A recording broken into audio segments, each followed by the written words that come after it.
Assalamualaikum warahmatullahi wabarakatuh.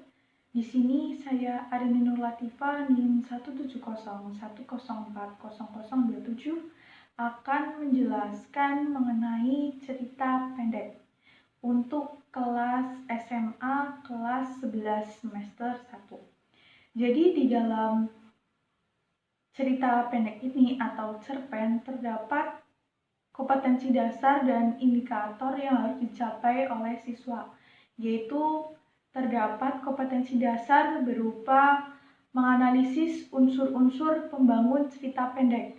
Dan dari kompetensi dasar tersebut terdapat indikator yang harus dicapai oleh siswa, yaitu terdapat 2 indikator. Yang pertama itu menentukan unsur-unsur pembangun cerita pendek. Dan yang kedua ada menelaah teks cerita pendek berdasarkan struktur dan kaidah teks. Jadi dari kedua indikator tersebut, saya bertujuan agar siswa mencapai dari indikator yang telah saya buat tersebut. Jadi sebelum kita dapat mencapai indikator tersebut, kita harus mempelajari terlebih dahulu apa itu cerita pendek, kemudian terdapat unsur-unsur pembangun cerita pendek, dan kaidah kebahasaan dari cerita pendek. Tapi sebelumnya, di sini saya akan memberikan sedikit motivasi terhadap siswa-siswa agar selalu semangat dan selalu mempunyai kemampuan untuk terus belajar baik dimanapun berada dan dalam situasi dan kondisi apapun. Seperti itu. Karena belajar itu sangat penting bagi kehidupan dan ilmu itu harus diperoleh. Karena manusia tanpa adanya ilmu akan terasa hampa.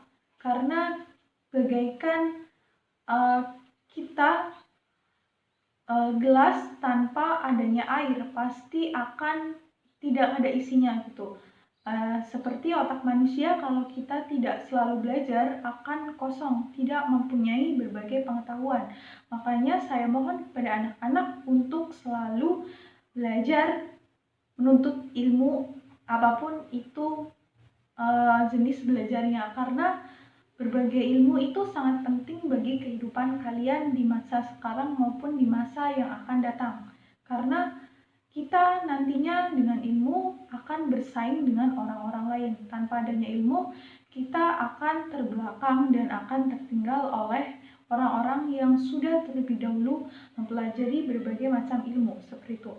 Jadi langsung saja nanti saya akan menjelaskan mengenai berbagai materi mengenai cerita pendek seperti itu. Ya, langsung saja. Sebelumnya saya di sini akan menjelaskan mengenai pengertian dari cerita pendek atau disingkat cerpen. Yang biasa sering kita dengar adalah cerpen seperti itu. Jadi cerita pendek atau cerpen adalah salah satu karya sastra yang memusatkan diri pada satu tokoh dalam satu situasi, di mana dalam cerita pendek kita akan banyak menemukan berbagai karakter tokoh, baik protagonis maupun antagonis. Jadi yang disebut dengan protagonis adalah tokoh-tokoh yang mempunyai sifat-sifat yang baik, sedangkan tokoh yang bersifat antagonis adalah dia yang berperan sebagai orang-orang jahat, seperti itu. Ya, jadi di dalam berbagai sebuah cerita pasti terdapat nilai-nilai kehidupan yang dapat kita ambil di kehidupan sehari-hari. Jadi di dalam cerita pendek sendiri itu ada 4 nilai kehidupan manusia, yaitu yang pertama ada nilai agama, nilai sosial, nilai budaya, dan nilai ekonomi. Jadi dari 4 nilai tersebut kita dapat mempelajari dari cerpen yang akan diceritakan dan dapat diaplikasikan di dalam kehidupan sehari-hari seperti itu. Selanjutnya di sini saya akan menjelaskan mengenai unsur-unsur pembangun dari cerita pendek. Jadi seperti halnya jenis teks lainnya, cerita pendek dibentuk dari sejumlah unsur. Adapun unsur yang berada langsung di dalam isi teks dinamakan dengan unsur intrinsik, di mana dari unsur intrinsik cerita pendek ada berupa tema, amanat, alur, penokohan, latar, dan gaya bahasa. Jadi terdapat 6 unsur pembangun cerita pendek. Dan saya akan menjelaskan yang pertama, yaitu berupa tema. Jadi, tema adalah gagasan yang menjalin struktur isi teks. Tema suatu cerita menyangkut segala persoalan, baik itu berupa masalah kemanusiaan, kekuasaan, kasih sayang, kecemburuan, dan sebagainya.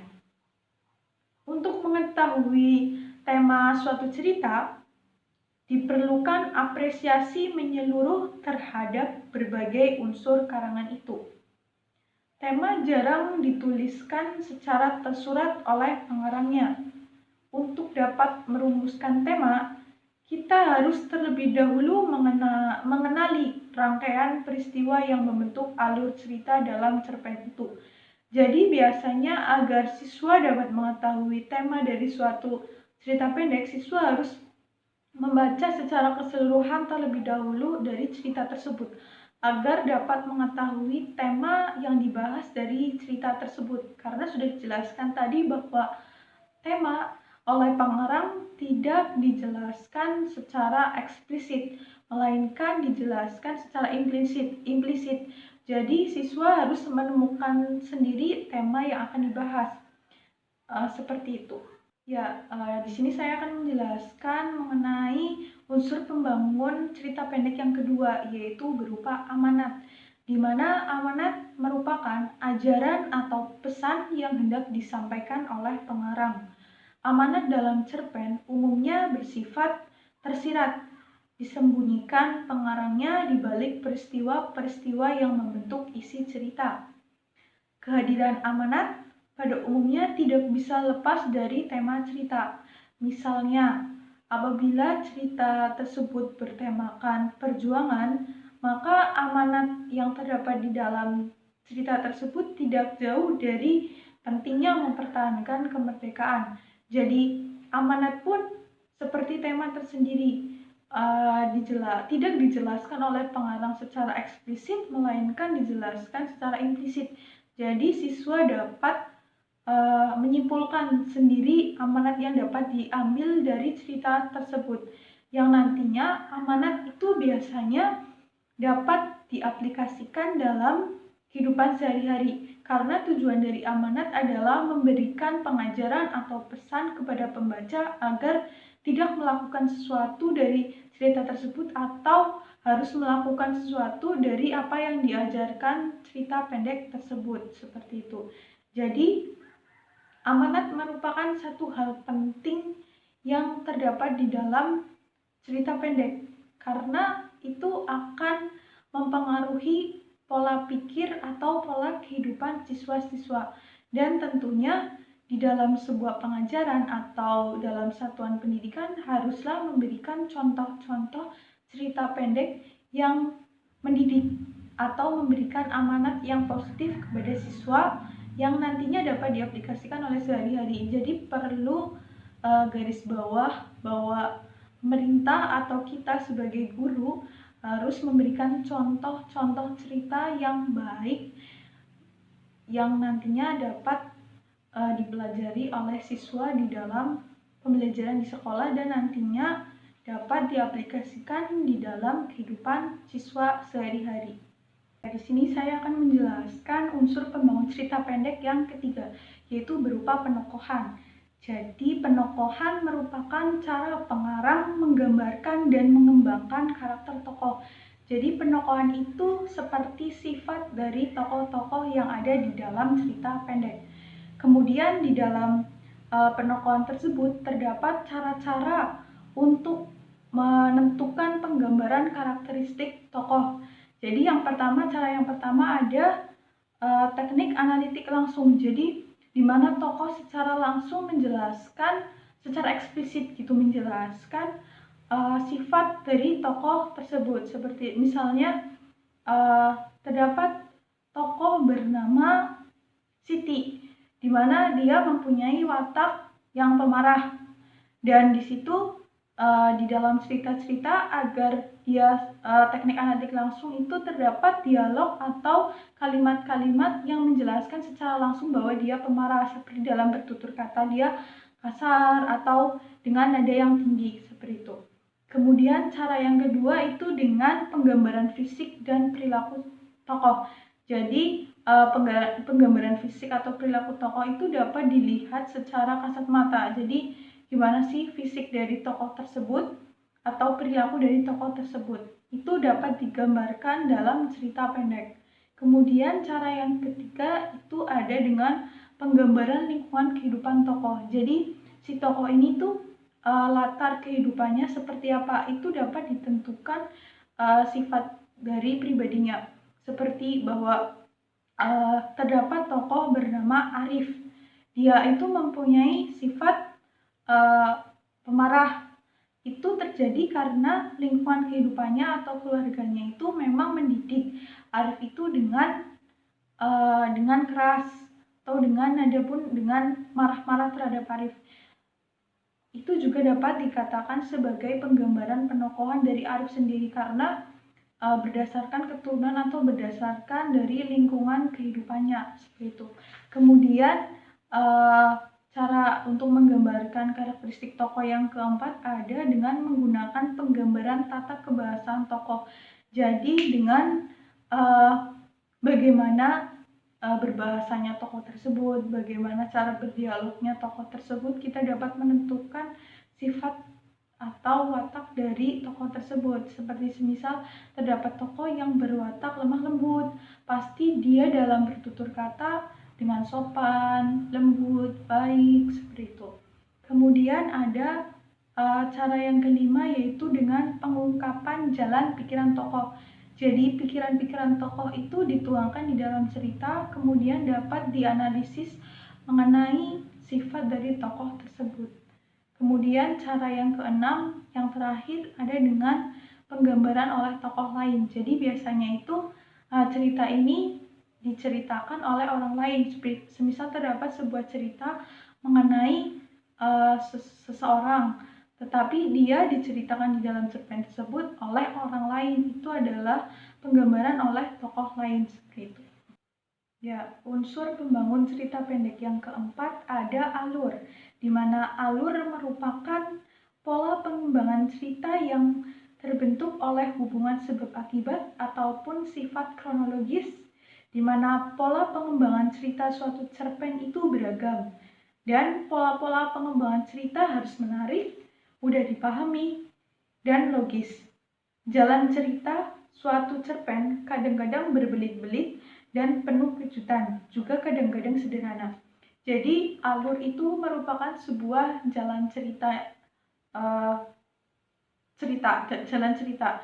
Jadi terdapat alur maju, alur mundur, atau alur campuran. Jadi alur itu nanti menentukan bagaimana penggambaran tokoh di dalam cerita tersebut, seperti alur maju, di mana di dalam cerita itu dijelaskan mengenai perkembangan dari zaman dahulu dan bergerak ke depan seperti itu. Itu yang dinamakan dengan alur maju. Sedangkan alur mundur itu menceritakan masa lalu menceritakan masa lalu di mana orang tersebut sudah hidup sekarang, kemudian orang tersebut menceritakan masa kecilnya terlebih dahulu, gimana perjalanan dia sampai sekarang seperti itu yang dinamakan dengan alur mundur. Sedangkan yang dinamakan alur campuran itu percampuran antara alur maju dan alur mundur. Terdapat cerita mengenai masa lalu dan terdapat cerita di masa sekarang yang nantinya akan berlanjut seperti itu. Jadi di dalam alur itu sangat penting bagi sebuah jalannya cerita, karena dengan alur yang jelas maka orang yang membaca cerita pendek tersebut dapat mengetahui perjalanan cerita atau rangkaian cerita apa saja yang terjadi di cerpen tersebut seperti itu. Kemudian unsur pembangun cerita pendek yang kelima itu ada berupa latar, di mana latar atau setting itu meliputi 3, yaitu terdapat latar tempat, latar waktu, dan latar suasana, di mana dapat digunakan dalam suatu cerita. Dan latar dalam satu cerita bisa bersifat faktual atau bisa juga bersifat imajinatif, dan latar berfungsi untuk memperkuat atau mempertegas keyakinan pembaca terhadap jalannya suatu cerita. Demikian, apabila pembaca sudah menerima latar sebagai sesuatu yang benar adanya, maka cenderung dia pun akan lebih siap dalam menerima pelaku ataupun kejadian-kejadian yang berada dalam latar itu. Jadi terdapat 3 jenis latar, yaitu latar tempat, waktu, dan suasana. Jadi latar tempat itu seperti di sebuah desa, di sebuah ruang tamu, rumah, atau di sebuah yang mencirikan sebuah tempat seperti itu. Kemudian sedangkan latar waktu itu yang menjelaskan mengenai waktu-waktu seperti siang hari atau dapat dijelaskan pukul berapa, itu termasuk juga dalam latar waktu. Sedangkan latar suasana itu menggambarkan suasana apa sih yang terjadi di cerita tersebut, seperti sedih, senang, atau suasana tegang seperti itu. Biasanya suasana tegang itu terjadi ketika kita sedang terdapat di dalam suatu cerita yang bernada tinggi atau sedang marah-marah seperti itu. Jadi terdapat 3 latar atau 3 jenis latar, yaitu latar tempat, waktu, dan suasana seperti itu. Ya, selanjutnya di sini saya akan menjelaskan unsur pembangun cerita pendek yang terakhir, yaitu berupa gaya bahasa. Jadi di dalam cerita, penggunaan bahasa berfungsi untuk menciptakan suatu nada atau suasana persuasif serta merumuskan dialog yang mampu memperlihatkan hubungan dan interaksi antara sesama tokoh. Kemampuan sang penulis mempergunakan bahasa secara cermat dapat menjelmakan suatu suasana yang berterus terang atau satiris, simpatik atau menjengkelkan, objektif atau emosional. Kemudian, bahasa dapat menimbulkan suasana yang tepat untuk adegan yang seram, adegan romantis, ataupun peperangan, keputusan, maupun harapan, di mana bahasa dapat digunakan pengarang untuk menandai karakter seorang tokoh. Karakter jahat dan bijak dapat digambarkan dengan jelas melalui kata-kata yang digunakannya. Demikian pula dengan tokoh anak-anak dan dewasa. Dapat pula dicerminkan dari kosakata ataupun struktur kalimat yang digunakan oleh tokoh-tokoh yang bersangkutan. Jadi gaya bahasa itu seperti mencirikan penggunaan bahasa tokoh di dalam cerita tersebut. Biasanya juga di dalam cerita atau jenis-jenis dari gaya bahasa sendiri itu kan banyak sekali ya, seperti jenis metafora, personifikasi, itu juga dapat diaplikasikan di dalam cerita pendek seperti itu. Jadi gaya bahasa lebih menekankan kepada kata-kata atau kalimat yang digunakan di dalam cerita pendek tersebut. Selanjutnya saya akan menjelaskan mengenai struktur apa saja sih yang terdapat di dalam cerita pendek.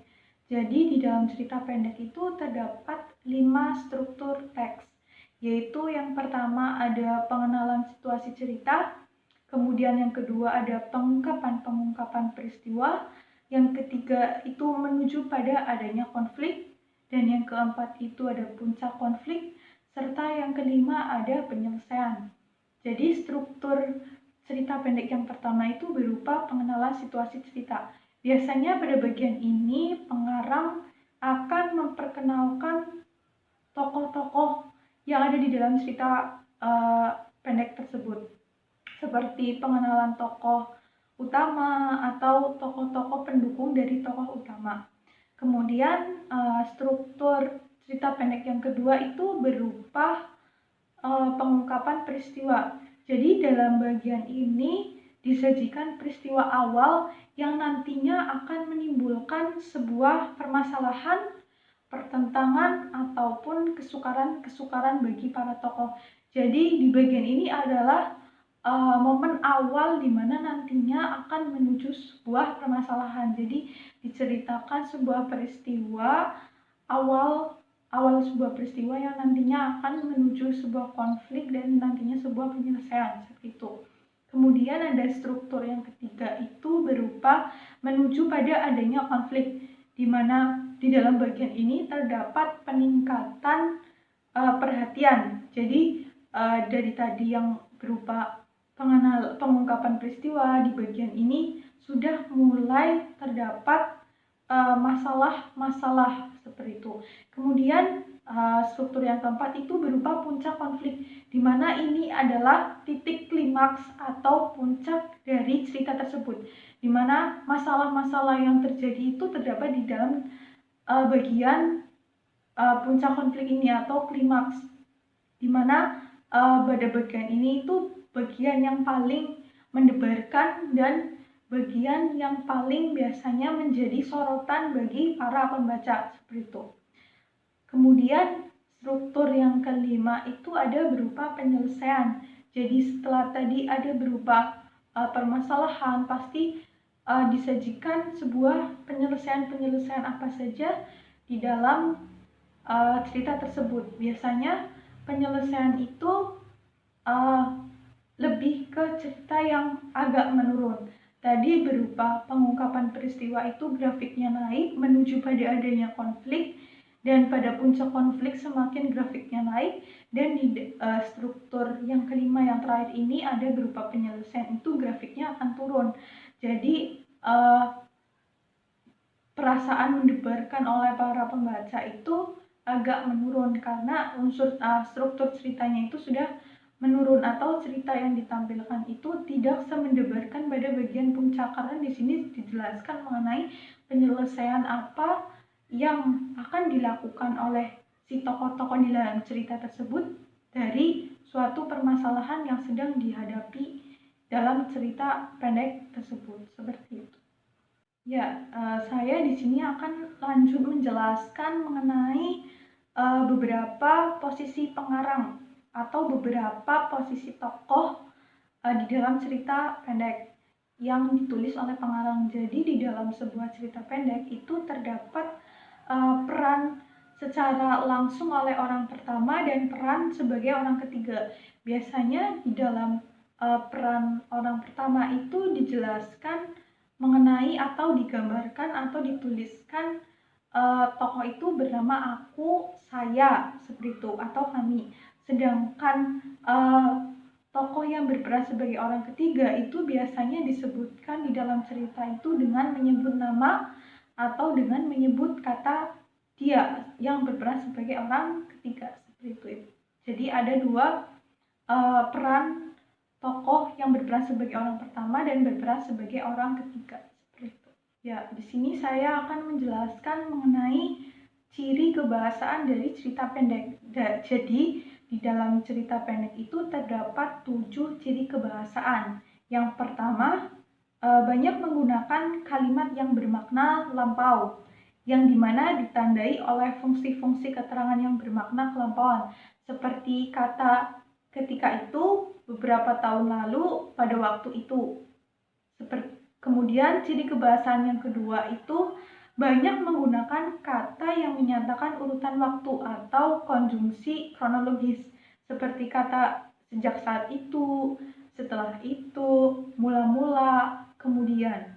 Kemudian ciri kebahasaan cerita pendek yang ketiga itu ada banyak menggunakan kata kerja yang menggambarkan suatu peristiwa yang sedang terjadi, seperti kata menyuruh, membersihkan, menawari, melompat, dan menghindar.